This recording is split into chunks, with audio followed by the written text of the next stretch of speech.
Hello and good day. Welcome to today's discussion of Understanding the Self, wherein we will be talking about how to become a better student. So, the learning outcomes for today's discussion would be to define learning, know the three basic types of learning, learn the qualities of a successful student, and lastly, learn how to become a better student. Now, learning to be a better student. Okay. First, for us to be able to understand how to be a better student, we must be able to understand how we learn as people and as students. No, we as individuals would have different means of learning, of acquiring knowledge, and for us to better understand or to better utilize, no, then we must be able to understand how we learn. Okay. So what is learning? Learning is an adaptive function wherein the nervous system is changed by stimuli in the environment, creating behavioral responses that permits people to function in the environment or society. So the things that we perceive outside of ourselves, which would be the stimulus or the stimuli, the things that are in our environment, creates responses, or rather stimulates responses in our nervous systems. This would either reward or reinforce or strengthen a behavior based on the based on the stimulus that we saw or that we experience. So learning is a change in knowledge or behavior that arises out of our experiences, especially new experiences. When something new happens, we are able to integrate that in our current formulation or assimilate that in our current understanding. Now, the types of learning. So this would be the most common uh, learning methods, or rather learning theories. There are what we call theories of learning, wherein there's a lengthy discussion of the various theories. Here, we just selected three major theories to help us better understand how we as people and how we as students would learn. First, we have the classical conditioning, which was actually proposed by or pioneered by Ivan Pavlov. We call this Pavlovian conditioning or classical conditioning.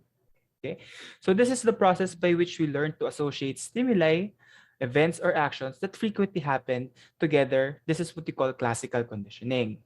Okay, so this is the example of it. Usually, for dogs, they salivate when they are hungry or when they see food.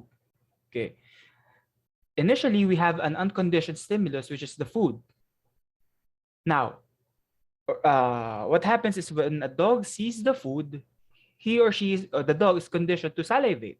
Okay, so that's what we call the unconditioned stimulus, the food, no, which causes the dog to salivate. Now, before conditioning, we have what we call a neutral stimulus.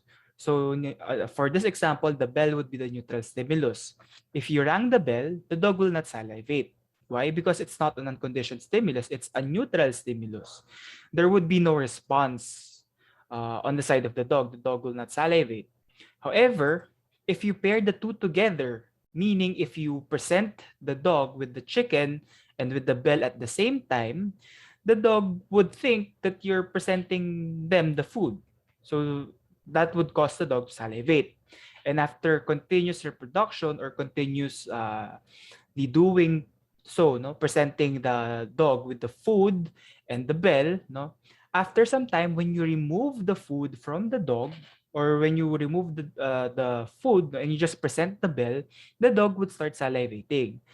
This is because the dog already conditioned the bell, uh, or rather thought of it as something that would come along or come together with the food.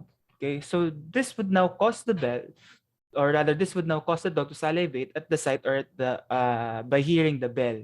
Unlike before conditioning happened, when you present to the dog the bell, the dog will not salivate. But this time, because you were able to pair through classical conditioning the bell and the food together, now, even if you're just ringing the bell, the dog would start to salivate. That's how classical conditioning by Pavlov works, or Pavlovian conditioning. This is usually best, or rather, this is a technique utilized by dog trainers or sometimes in babies, no, or in basic learning. Now, another way of conditioning would be operant conditioning. One pioneer or the foundation of operant conditioning is Edward Thorndike, wherein he believed the strengthening or extinguishing of a response happens when a behavior are reinforced or punished. So if a behavior is rewarded or reinforced, the more likely that that behavior would be repeated. So for example, if a kid did a good job, no, or if a kid did his or her homework, and then you give the kid a reward, then that kid would more likely do his or her homework more often. That strengthens or that reinforces the behavior of the kid. However, if you punish a kid, for example, for doing something bad, no, then there would be uh, least likely to happen, no, or to repeat. The kid would least likely to repeat the behavior that he or she did. Okay, so it's about reinforcement or punishment, which was actually expounded by B.F. Skinner. So a response can be strengthened or extinguished through rewards or punishment of behavior. He's most known for operant conditioning because he's the one who expounded, no, on the foundation that was brought by Edward.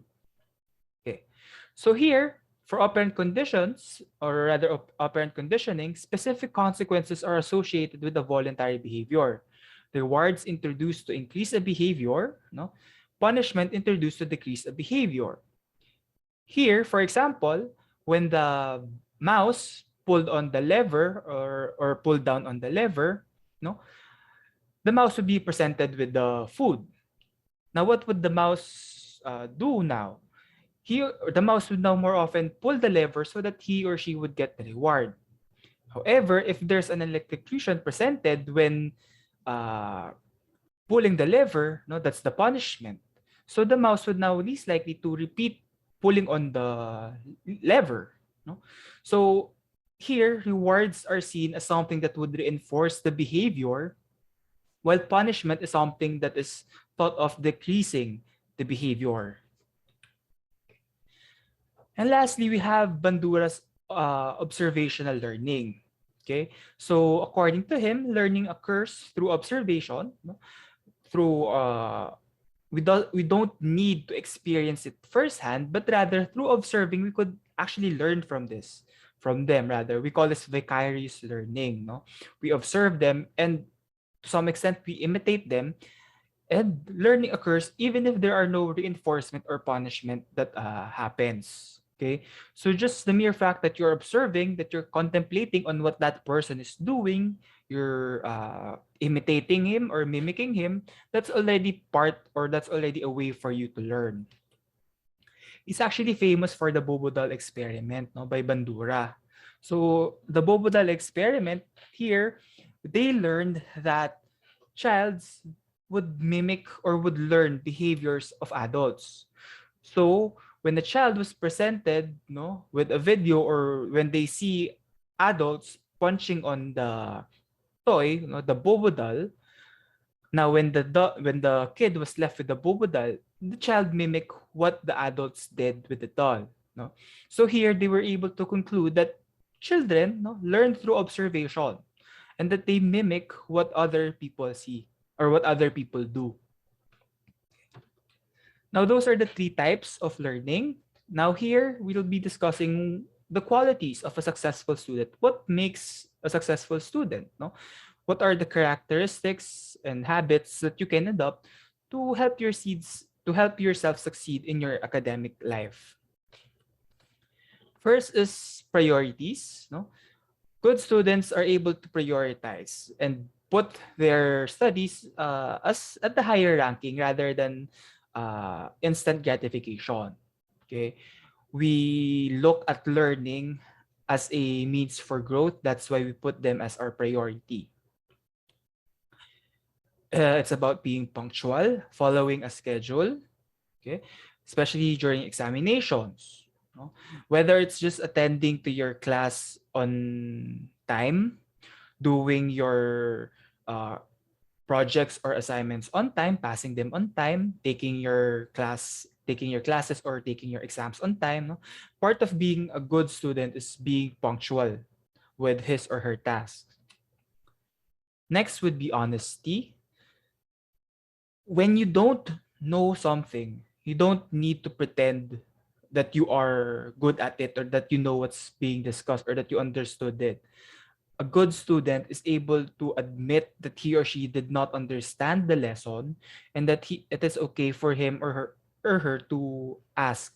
No, he or she is honest when it comes to learning. Another thing is honest when it comes to his or her work. No plagiarism, no copying, no cheating. No. Because when we do that, it's as if we're taking a shortcut. It's as if you're not doing the work, and therefore, if we're not doing the work, then we're not learning. Sometimes we learn by doing it, but if we don't do it because we cheated or we took a shortcut, then we aren't able to learn from that experience or from that academic task. Staying focused and avoiding distraction is a good way for students to focus on their studies and prioritize it. Sometimes we think that multitasking is good for us, that we can do multitask like study while staying online. But in reality, we're not able to absorb as much as we can when we multitask. When it comes to learning, when it comes to studying, this requires heavy cognitive load or mental concentration. That's why it's better or it's more efficient if we just focus on one task, which is the learning aspect, which is the studying, rather than trying to multitask. A good student knows how to set goals, set achievable incremental progress. Part of being a good student, no, or even just a good person when it comes to goal setting, is being able to follow the SMART plan. Okay, a person who follows the SMART plan is someone who set specific goals, goals that are measurable, goals that are attainable, goals that are realistic and relevant, and goals that are time bound. Sometimes as students, no, we set too high, no, of expectations for ourselves, which is good in a sense that it's about dreaming big. It's about looking forward for greater things. However, sometimes it's not realistic to the point that we aren't able to achieve it. Okay. And once we don't achieve it, we feel bad for ourselves. That's why it's important that we set realistic, attainable goals. And a good student is someone who's excited about learning. We should adopt an attitude of learning wherein we are lifelong learners. Wherein all of our experiences, whether it's inside or outside of the classroom, we look at them as learning experiences, as means of gains or potential gains, no? Rather than being too lazy or or rather not interested at learning at all. So for you, let me ask you this question for you to ponder on. How do you learn things? What is your learning style? I hope that you're able to think about it, and I hope that you were able to learn something with regards to being a better student. That's all for today's discussion. Thank you and have a great day.